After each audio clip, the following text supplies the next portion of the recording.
Imagine acordar todas as manhãs sentindo-se verdadeiramente abençoado. Não apenas com prosperidade material, mas com uma paz profunda, relacionamentos significativos e um propósito claro. Parece um sonho distante?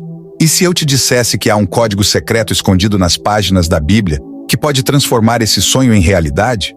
Por anos, lutei com a sensação de que as bênçãos de Deus estavam fora do meu alcance. Tentei de tudo: orações intermináveis, jejuns rigorosos, até barganhas desesperadas com Deus. Nada parecia funcionar. Até que um dia, mergulhando nas Escrituras, descobri algo revolucionário: 7 características que, quando cultivadas, atraem as bênçãos de Deus como um imã. Estas não são fórmulas mágicas ou truques rápidos. São princípios poderosos que transformaram as vidas de figuras bíblicas icônicas e continuam a impactar pessoas comuns como eu e você até hoje. O melhor de tudo?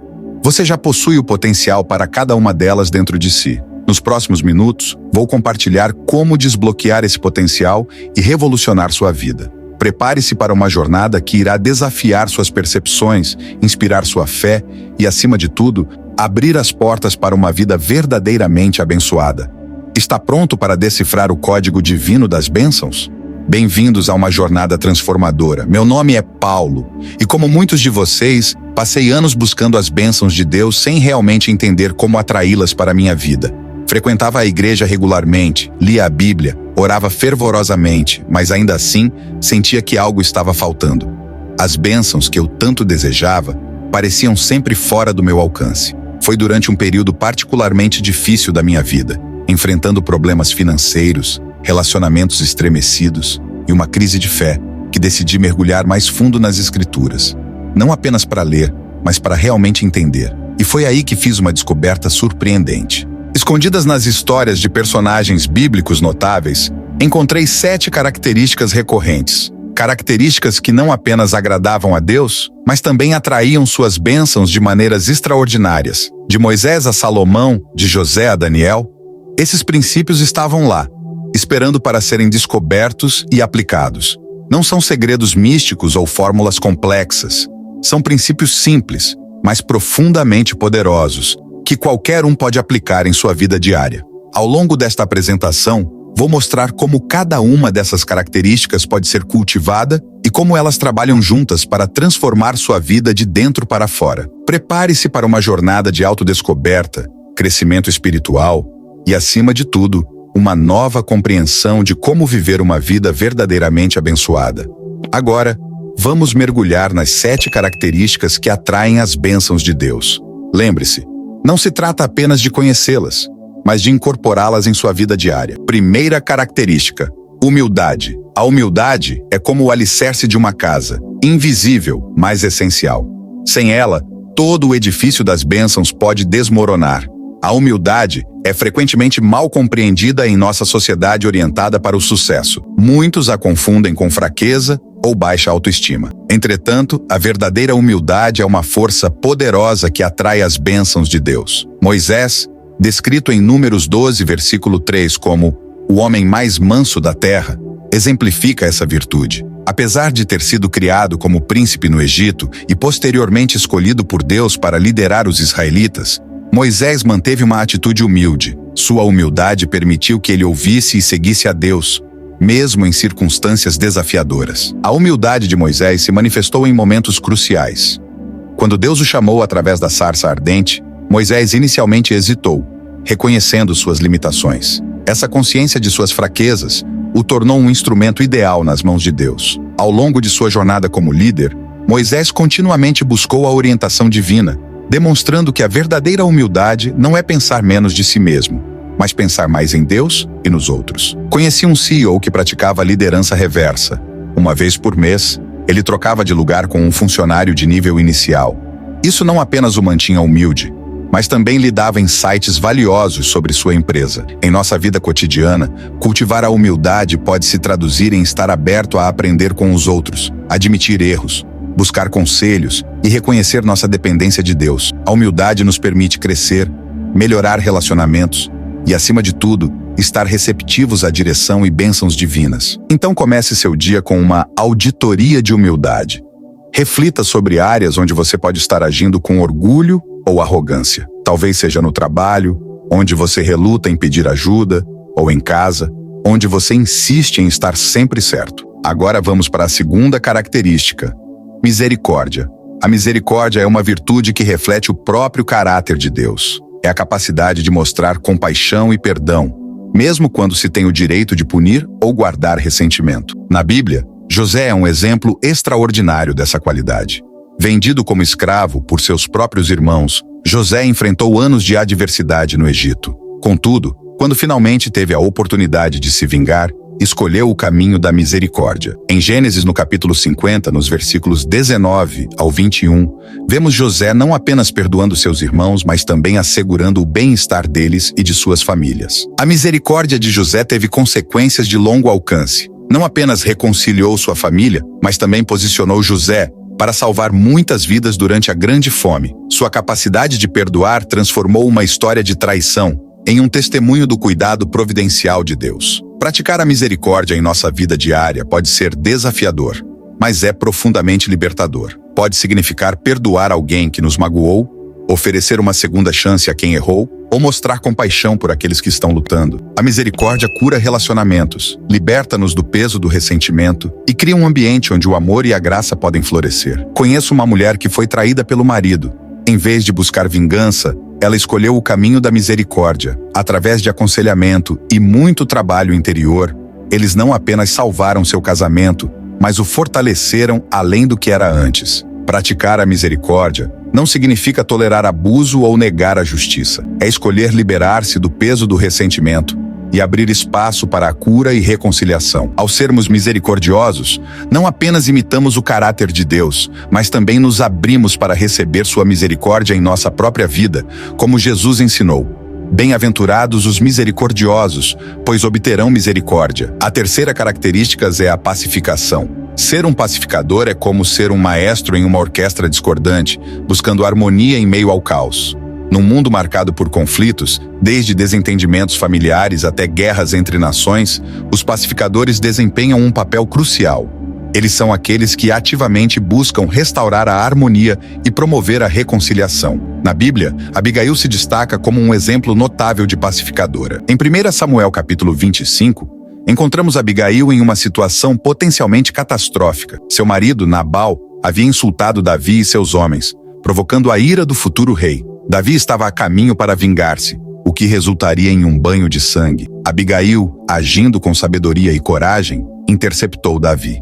Com palavras cuidadosamente escolhidas e gestos de generosidade, ela acalmou a ira de Davi e evitou um conflito sangrento. A ação pacificadora de Abigail não apenas salvou vidas, mas também protegeu Davi de cometer um ato que poderia manchar sua reputação e comprometer seu futuro reinado. Além disso, essa intervenção colocou Abigail na linhagem do Messias, pois ela posteriormente se tornou esposa de Davi. Ser um pacificador hoje pode assumir muitas formas. Pode envolver mediar conflitos familiares, promover diálogo entre grupos divergentes na comunidade, ou simplesmente criar um ambiente de compreensão e respeito mútuo no local de trabalho. Os pacificadores frequentemente precisam de coragem para se posicionar, sabedoria para entender as diferentes perspectivas e paciência para trabalhar em direção a soluções duradouras. Um pacificador é como uma ponte, conectando lados opostos e permitindo o fluxo de compreensão e compaixão. Um mediador comunitário que transformou um bairro dividido por tensões raciais. Ele organizou jantares mensais, onde famílias de diferentes origens se revezavam para cozinhar pratos tradicionais. Gradualmente, as barreiras caíram e amizades floresceram. Ser um pacificador não significa evitar conflitos, mas abordá-los de maneira construtiva. É criar espaços seguros para diálogo, promover empatia e buscar soluções que beneficiem a todos. Jesus declarou: "Bem-aventurados os pacificadores, pois serão chamados filhos de Deus." Ao nos esforçarmos para ser pacificadores, refletimos o caráter de Deus e seu desejo de reconciliação para toda a humanidade. Vamos agora conhecer a quarta característica: integridade na perseguição. Manter a integridade diante da perseguição é como ser uma rocha em meio a uma tempestade, firme e inabalável. Não importa quão fortes sejam os ventos da adversidade, a perseguição por causa da justiça é uma realidade que muitos enfrentam quando escolhem permanecer fiéis aos princípios divinos. Mesmo diante da oposição, O profeta Daniel é um exemplo poderoso dessa fidelidade inabalável em face da perseguição. No livro de Daniel, capítulo 6, encontramos Daniel em uma posição de destaque na Babilônia. Invejosos de seu sucesso, outros oficiais conspiraram contra ele, manipulando o rei Dário a emitir um decreto que proibia a oração a qualquer deus ou homem, exceto ao próprio rei. Daniel, conhecendo o decreto, continuou sua prática de orar 3 vezes ao dia a Deus, com as janelas abertas em direção a Jerusalém. Sua desobediência ao decreto resultou em Daniel sendo lançado na cova dos leões. No entanto, sua fidelidade a Deus não apenas o protegeu milagrosamente, mas também levou o rei Dário a reconhecer o Deus de Daniel como o Deus vivo e verdadeiro. A perseverança de Daniel em face da perseguição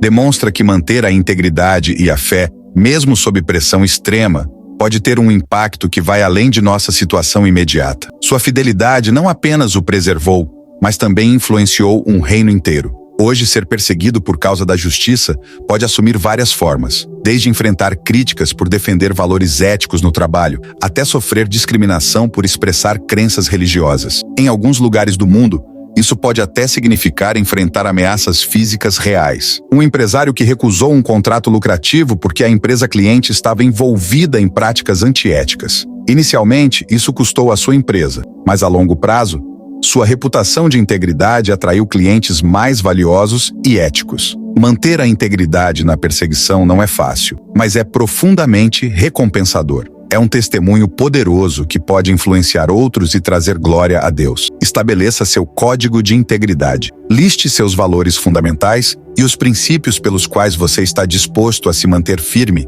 não importa o custo. Jesus disse: "Bem-aventurados os perseguidos por causa da justiça, pois deles é o reino dos céus." Esta promessa nos lembra que, embora possamos enfrentar dificuldades por nossa fidelidade, as recompensas eternas superam qualquer custo temporal. Quinta característica: generosidade. A generosidade é como uma fonte que nunca se esgota.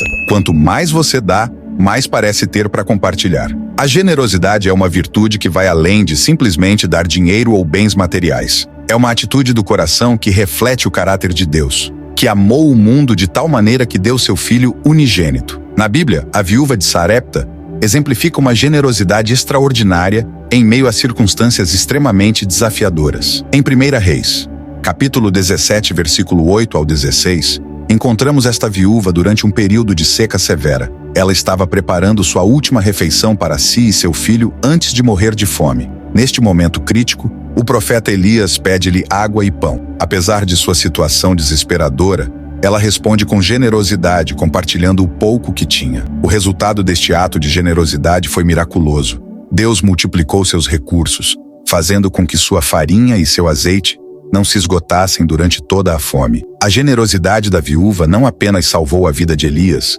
mas também garantiu a sobrevivência de sua própria família. Esta história nos ensina que a verdadeira generosidade muitas vezes envolve sacrifício e confiança em Deus. Não é dar do nosso excesso, mas estar disposto a compartilhar, mesmo quando temos pouco. Na vida cotidiana, a generosidade pode se manifestar de várias maneiras. Doar para causas importantes, oferecer nosso tempo para ajudar outros, compartilhar nossas habilidades ou conhecimentos, ou simplesmente estar presente para alguém que precisa de apoio emocional. A Bíblia promete que Deus ama quem dá com alegria e que quem dá aos pobres empresta ao Senhor. Estas promessas nos lembram que a generosidade não apenas abençoa os outros, mas também abre as comportas das bênçãos divinas em nossa própria vida, muitas vezes de maneiras que não podemos antecipar. Um casal que decidiu doar 50% de sua renda. Inicialmente parecia impossível, mas eles descobriram que quanto mais davam, mais prósperos se tornavam. Não apenas financeiramente, mas em todas as áreas da vida. A verdadeira generosidade não depende da quantidade, mas da atitude do coração. É dar não do nosso excesso, mas às vezes do nosso necessário, confiando na provisão divina. Inicie o desafio da generosidade diária. Cada dia, encontre uma nova maneira de ser generoso. Pode ser com seu tempo, recursos, habilidades ou simplesmente com um ato de bondade. A generosidade é como plantar uma semente. O que você dá hoje pode crescer e produzir frutos abundantes no futuro. Sexta característica: confiança plena em Deus.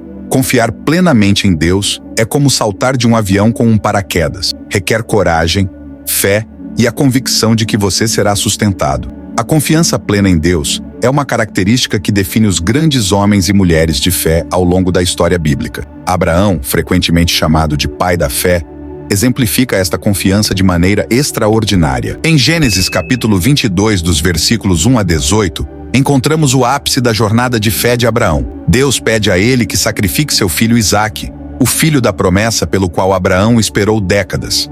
Sem hesitação, Abraão obedece, confiando que de alguma forma Deus providenciaria. Esta confiança inabalável em Deus não veio do nada. Foi o resultado de anos de caminhada com Deus, vendo sua fidelidade em ação. Abraão tinha deixado sua terra natal, enfrentado fomes, guerras e a longa espera por um filho, sempre confiando nas promessas de Deus. No Monte Moriá, a fé de Abraão foi recompensada.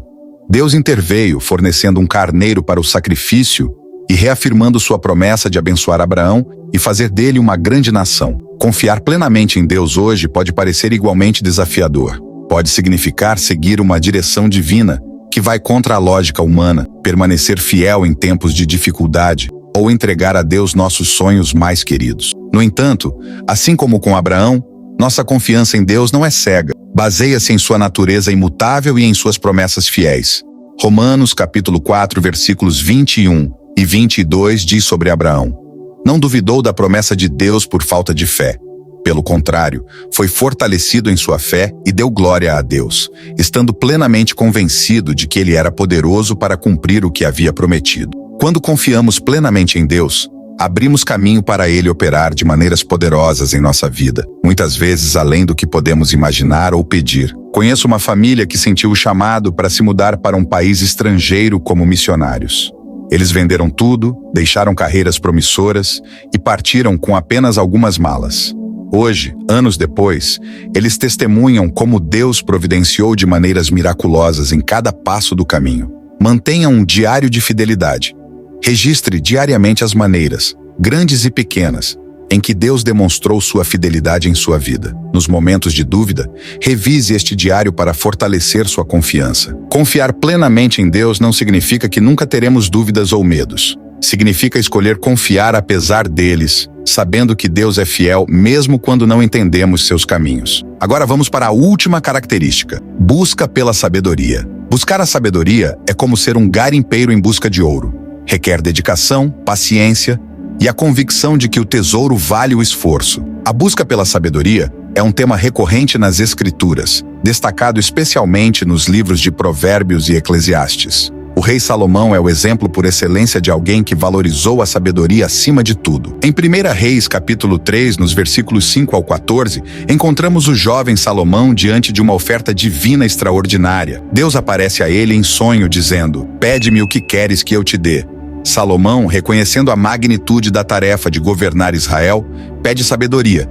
Dá ao teu servo um coração cheio de discernimento para governar o teu povo e capaz de distinguir entre o bem e o mal. Esta escolha agradou a Deus de tal forma que ele não apenas concedeu a Salomão sabedoria incomparável, mas também acrescentou riqueza e honra. A sabedoria de Salomão se tornou lendária, atraindo líderes de todo o mundo antigo para ouvi-lo. A busca pela sabedoria de Salomão não foi um evento isolado, mas um compromisso ao longo da vida. Seus escritos em Provérbios e Eclesiastes refletem uma profunda compreensão da vida, das relações humanas e, acima de tudo, do temor do Senhor como o princípio da sabedoria. Em nossa vida cotidiana, buscar a sabedoria pode envolver o estudo diligente das Escrituras, a busca de conselhos de pessoas piedosas, a reflexão sobre nossas experiências e, crucialmente, a oração por discernimento. Tiago, capítulo 1, versículo 5 nos encoraja: "Se algum de vocês tem falta de sabedoria, peça a Deus, que a todos dá livremente de boa vontade, e lhe será concedida." A sabedoria divina nos capacita a tomar decisões melhores, navegar por situações complexas e viver uma vida que honra a Deus e beneficia os outros. Como Salomão descobriu, priorizar a sabedoria sobre ganhos materiais ou poder frequentemente resulta em uma vida mais rica e plena em todos os aspectos. Tinha um jovem empresário que, antes de qualquer decisão importante, buscava conselhos de 3 mentores: um mais velho e experiente, um par de sua idade e alguém mais jovem. Essa prática o ajudou a tomar decisões mais sábias e equilibradas. Buscar a sabedoria vai além da acumulação de conhecimento. É aprender a aplicar esse conhecimento de maneira prática e ética, sempre buscando alinhar nossas decisões com os princípios de Deus. Adote a regra dos 5 minutos. Dedique os primeiros 5 minutos de cada dia à leitura de um livro de sabedoria, Provérbios, por exemplo, e reflita sobre como aplicar essa sabedoria em seu dia. Ao longo deste vídeo, exploramos 7 características que atraem as bênçãos de Deus: humildade, misericórdia, pacificação, integridade diante da perseguição, generosidade, confiança plena em Deus e busca pela sabedoria. Cada uma dessas qualidades, exemplificadas por figuras bíblicas notáveis, não são apenas virtudes abstratas, mas caminhos práticos para uma vida abundante e significativa. Moisés nos mostrou que a verdadeira humildade nos abre para a direção divina. José nos ensinou que a misericórdia tem o poder de transformar tragédias em triunfos. Abigail demonstrou como a pacificação pode mudar o curso da história. Daniel provou que a integridade em face da adversidade pode influenciar nações inteiras. A viúva de Sarepta nos lembrou que a generosidade, mesmo em tempos de escassez, pode desencadear milagres. Abraão exemplificou como a confiança inabalável em Deus pode resultar em bênçãos que impactam gerações. E Salomão nos mostrou que priorizar a sabedoria divina leva a uma vida verdadeiramente rica. Essas características não são mutuamente exclusivas. Na verdade, elas se entrelaçam e se reforçam mutuamente. Juntas, formam um retrato do caráter que Deus deseja desenvolver em nós. À medida que cultivamos estas qualidades, não apenas nos aproximamos de Deus, mas também nos tornamos canais de suas bênçãos para o mundo ao nosso redor. Lembre-se, o crescimento espiritual é uma jornada. Seja paciente consigo mesmo, mas mantenha-se comprometido. À medida que você cultiva essas qualidades, prepare-se para ver as bênçãos de Deus se manifestarem em sua vida de maneiras surpreendentes e transformadoras. E se esse vídeo agregou algum valor em sua vida, peço a vocês que se inscrevam, comentem e compartilhem para que mais pessoas possam fazer parte dessa comunidade. Fiquem com Deus e até a próxima!